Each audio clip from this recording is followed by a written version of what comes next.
My darling brother Tarak all my life.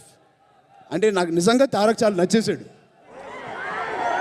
మామూలుగా నచ్చలేదు, చాలా I mean I love this guy. తారక్కి గుర్తుందో లేదో, ఎప్పుడో అప్పుడు నేను తన ఆడియో ఫంక్షన్కి వెళ్ళాను. మళ్ళీ ఇప్పుడు మేము బాగానే ఉంటాం, మీరే ఇంకా బాగుండాలి.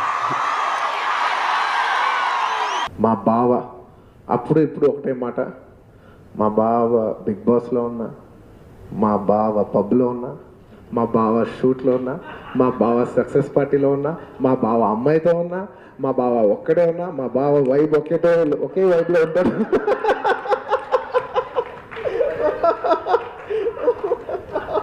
నందమూరి హరికృష్ణ గారు ఎందుకని తారక రామన్ పేరు పెట్టారో కానీ